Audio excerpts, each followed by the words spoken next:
Bueno, en el arranque del programa y de este ciclo hablábamos con el politólogo Gustavo Marangoni respecto del efecto Trump, ¿no? Cómo ha pateado el tablero el presidente de los Estados Unidos. De todas maneras, en el tema aranceles hay una pausa por 90 días que anunció Donald Trump, excepto para China, que tiene seguramente algún impacto en la República Argentina. En la economía doméstica, si uno pregunta, bueno, ¿qué ha pasado con el dólar? El dólar libre, 1.355 pesos, estamos hablando de una baja respecto de las últimas 24 horas, y el dólar oficial está al borde de los 1.100 pesos. Vamos a hablar de economía con Rodrigo Álvarez, es bahiense, hace muchos años que está radicado en la capital federal, es consultor, un hombre de consulta permanente, ¿no?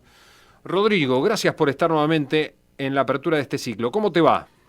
Hola, ¿cómo estás? Un placer, como siempre. Bueno, con una economía convulsionada, ¿no? A partir del efecto Trump. Sí, la verdad que hay un nivel de volatilidad y de incertidumbre inédito. Ujú.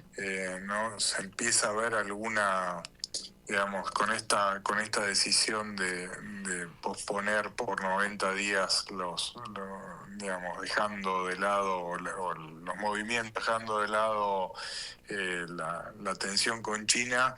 Creo que eso fue algo que empieza a calmar el mercado y poner algo de luz y de tranquilidad y de sensatez ante días que son y fueron y que seguramente van a seguir siendo extremadamente volátiles. Hoy el Ajá. mercado arrancó con caídas del 5 o 6% y terminó subiendo 10%. Esto es algo para un mercado financiero estable como los Estados Unidos, es algo inédito. Lo mismo había pasado ayer.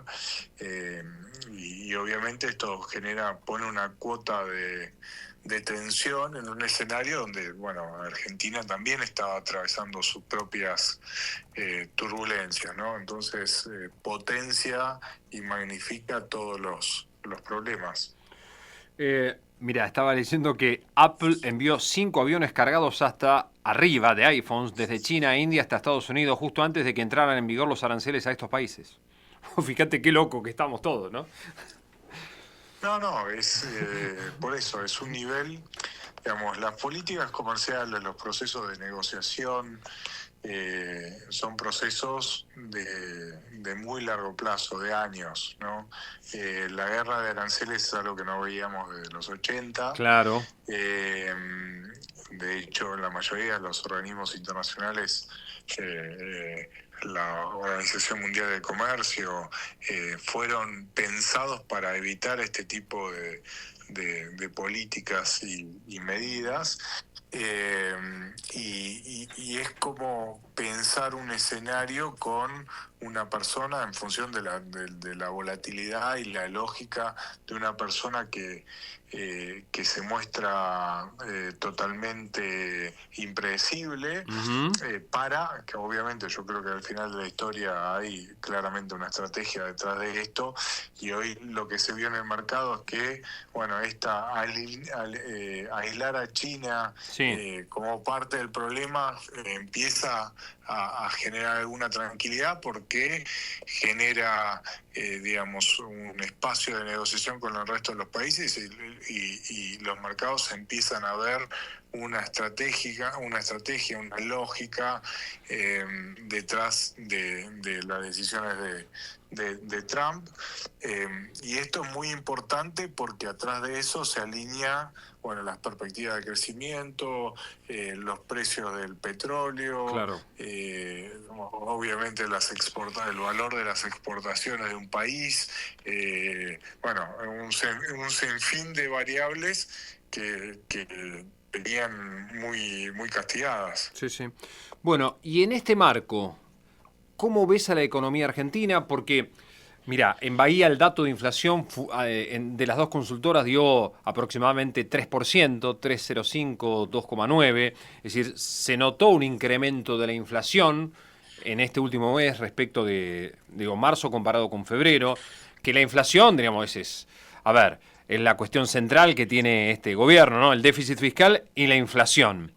Eh, ¿Cómo ves la economía de la actual administración? Mira, a ver, hay muchos frentes para analizar. Yo creo que el acuerdo, el gobierno estaba esperando el acuerdo con el fondo para terminar de definir algunos lineamientos de política que en la transición con el fondo, a mi juicio, todavía no se podían poner sobre la mesa. En concreto, yo creo que hay una convicción del gobierno de mantener el ritmo de evaluación hasta las elecciones, con un objetivo obvio que tiene que ver eh, con la estabilidad y el proceso de convergencia de las variables nominales. ¿Qué estoy diciendo con esto? Sí. Que el gobierno lo que quiere es llegar a fin de año con una inflación, digamos, más cerca del 1 que del 2, ni hablar el 3.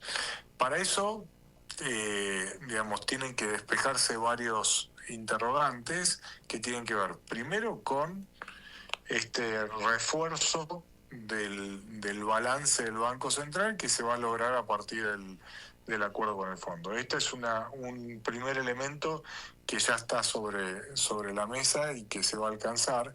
El segundo es, bueno, ya estamos en abril, mayo, debería ser el momento para que los exportadores empiecen a liquidar su Liquiden. cosecha Sí. y generar el ingreso de dólares tan necesario para apuntalar, digamos, la política cambiaria por los próximos meses. Ajá. Y para que eso suceda, tienen que alinearse muchas variables. El exportador no va a liquidar si siente que lo puede hacer un tipo de cambio más alto, Claro. pero tal vez podría liquidar si tiene la amenaza de que el tipo de cambio blend, ¿no? Recordemos que todavía una parte de las exportaciones se liquidan al tipo de cambio libre, ¿no? Entonces, si sube el tipo de cambio libre, el exportador está, eh, digamos, incentivado a no liquidar. Bueno, si eso cambia y el exportador puede liquidar y tiene colocaciones en pesos a una tasa atractiva, bueno,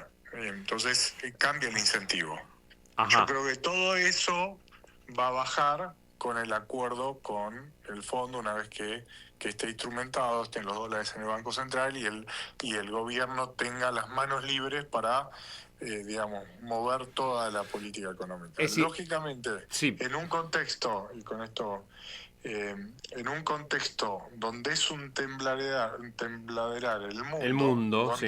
Sí, sí. donde la acción de Apple baja o sube 15% en un día, Una locura. digo, la política económica local, Sí, sí. digamos, no diría que es irrelevante, No, claro. pero es complementaria, ¿no? Sí, sí, sí. Entonces, yo creo que el contexto internacional se va a ir tranquilizando con el correr de las semanas, o no vamos a ver estos niveles de volatilidad que tuvimos en esta última semana, de la semana pasada, y va a haber más espacio para que el gobierno, digamos, alinee los incentivos y empiece a ordenar la política económica. Yo no veo un escenario donde esto se desmadre. Ajá. Y donde el gobierno no tenga herramientas para, para generar este escenario que estamos discutiendo, un escenario donde la inflación se mantiene a raya, donde el tipo de cambio oficial sigue este ritmo de devaluación y donde después de las elecciones hay espacio para, digamos, un ordenamiento un poco más significativo. Es decir, por ahora, digamos, hasta las elecciones, el gobierno puede seguir avanzando, a propósito del acuerdo con el fondo, con un esquema cambiario con una suerte de flotación administrada del dólar. Exactamente, sin una devaluación, sin un salto de tipo de cambio. Acá lo que estamos discutiendo y la tensión de fondo es, algunos dicen, bueno, el gobierno no va a poder evitar la devaluación, el sí. salto de tipo de cambio, Y detrás del salto de tipo de cambio hay otros, hay digamos, banderas que el gobierno perdería Sí, claro. parcialmente. Sí, O sí, te sea, entiendo, sí. la baja de la inflación es producto de que los precios de los productos de la canasta para los ingresos están creciendo mucho menos que para los altos ingresos. Digo, Sí. hay una política,